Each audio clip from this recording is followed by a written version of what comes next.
लोकसभा चुनाव का बिगुल बजते ही तोड़जोड़ की राजनीति भी देखने को मिल रही है। भाजपा से पूर्व सांसद रविंद्र पांडे इस वक्त दिल्ली में है। बताया जा रहा है और सूत्रों के हवाले से यही जानकारी प्राप्त हो रही है कि पहले तो वो कांग्रेस कार्यालय जाकर आला कमान से मुलाकात जरूर किए थे, लेकिन अब ये खबर सामने आ रही है कि झारखंड मुक्ति मोर्चा के कांटेक्ट में भी रविंद्र पांडे है। तो माना जा रहा है कि गिरिडीह लोकसभा सीट को लेकर वो कहीं ना कहीं अपनी बातों को रखते हुए नजर आ रहे हैं।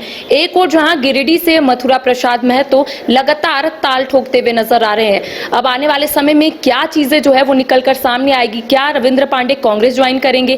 क्या झारखंड मुक्ति मोर्चा ज्वाइन करेंगे? या फिर वो भारतीय जनता पार्टी में ही बने रहेंगे? इस वक्त हमारे साथ हमारे सहयोगी रंजन जी मौजूद है, बातचीत करेंगे और इनसे जानेंगे कि कल तक यही खबर सामने आ रही थी कि रविंद्र पांडे कांग्रेस के आला कमान से मुलाकात की है।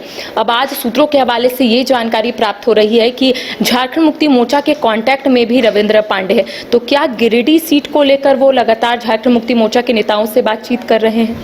जी देखिए, जिन दो सीटों से वो प्रयास कर रहे हैं वो उसमें एक धनबाद सीट है जो कि कांग्रेस को जाने की संभावना है और दूसरी सीट गिरिडीह की है जो कि जेएमएम के पास रह सकती है।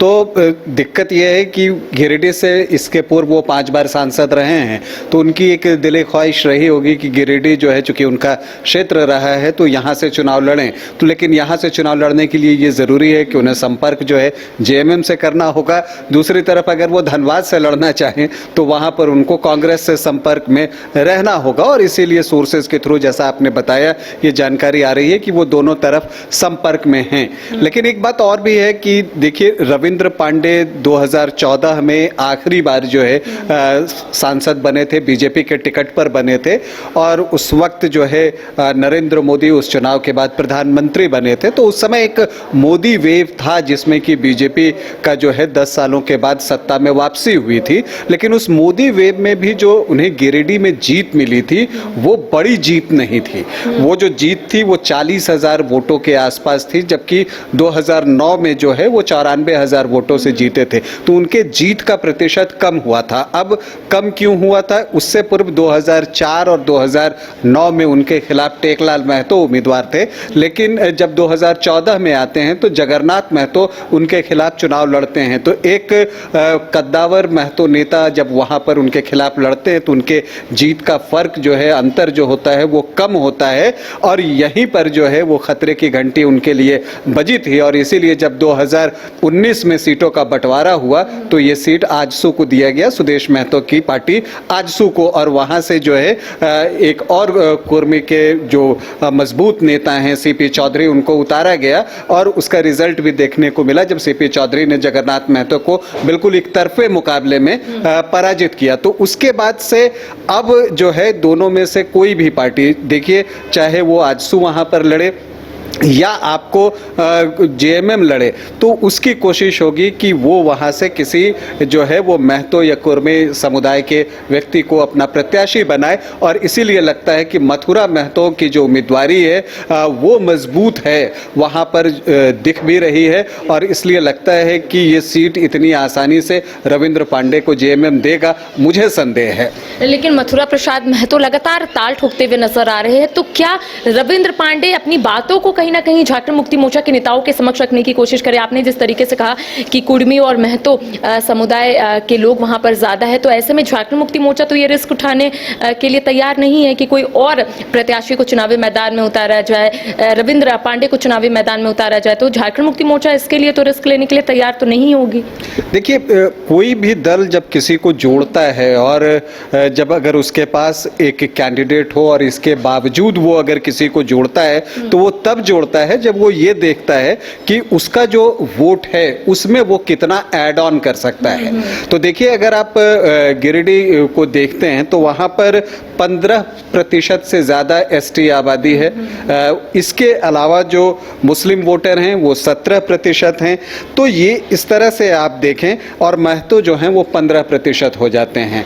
तो इसलिए जो है महतो कैंडिडेट की संभावना यहाँ पर बढ़ती है। अब इसमें देखना है कि जेएमएम जेएमएम से अगर रविंद्र पांडे की बातचीत चल रही है तो जेएमएम ये जरूर तौलने की कोशिश करेगा कि रविंद्र पांडे इसमें और कितना ऐड ऑन कर सकते हैं, क्या वो फॉरवर्ड क्लास के वोट ला सकते हैं, इसमें ऐड ऑन कर सकते हैं या नहीं। इन चीज़ों को देखने के बाद और ये भी देखेगा जेएमएम कि वहाँ से जयराम महतो के भी चुनाव लड़ने की संभावना है, तो जो ये महतो का 15% वोट जो है वहाँ पर, उसमें जो है वो 3 तरफ से सेंधमारी होने की संभावना है। जयराम महतो हैं, मथुरा महतो हैं और उसके बाद अगर सुदेश महतो की पार्टी जो आजसू है उससे अगर कोई महतो कैंडिडेट वहाँ पर दिया जाता है, सीपी चौधरी जैसे पिछली बार लड़े थे, अगर इस बार भी वो लड़ते हैं सेंधमारी हो जाएगी फिर वहाँ। तो इस परिस्थिति में जो है फिर आप दूसरी तरफ देखते हैं, लेकिन ये इतना आसान फैसला नहीं होने जा रहा है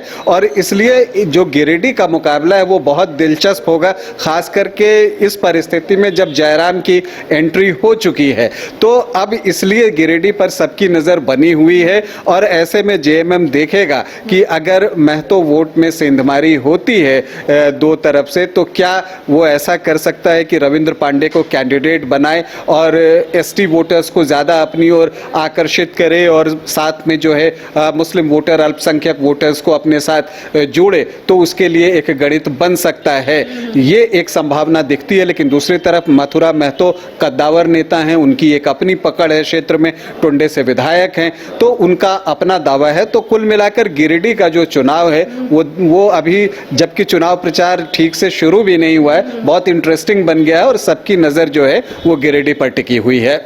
तो देखिए गिरिडीह का मुकाबला काफी दिलचस्प होने वाला है क्योंकि जयराम महतो की एंट्री भी हो गई है। दूसरी ओर झारखंड मुक्ति मोर्चा की ओर से मथुरा प्रसाद महतो जो वर्तमान में टुंडी से विधायक है, लगातार वो ताल ठोकते हुए नजर आ रहे हैं। अब रविंद्र पांडे दिल्ली में है, झारखंड मुक्ति मोर्चा के नेताओं से भी लगातार कांटेक्ट कर रहे हैं, कांग्रेस के नेताओं से कांटेक्ट कर रहे हैं। अगर कांग्रेस के नेताओं से कांटेक्ट कर रहे हैं तो यही बोल रहे हैं कि धनबाद सीट से उन्हें टिकट मिलनी चाहिए। अगर झारखंड मुक्ति मोर्चा के नेताओं से कांटेक्ट कर रहे हैं तो गिरिडीह से टिकट उनको चाहिए। अब देखने वाली बात होगी कि आखिर रविंद्र पांडे कहां जाते हैं, क्या वो भारतीय जनता पार्टी में ही रहते हैं या फिर कांग्रेस या फिर झारखंड मुक्ति मोर्चा का दामन थामते हैं। फिलहाल मुझे और सहयोगी राज बल्लभ को दे इजाजत। नमस्कार। IIT जी नीट एस्पिरेंट्स के सपने को पंख देने आ गया है कंप्लीट सॉल्यूशन इंस्टीट्यूट। यहाँ है smart classroom, 1-to-1 doubt clearing session, ask the expert, video solution और भी बहुत कुछ। मतलब हम करेंगे आपको गाइड, बनेंगे आपके mentor. Foundation classes from class 6 onwards for your bright future. Visit complete solution institute.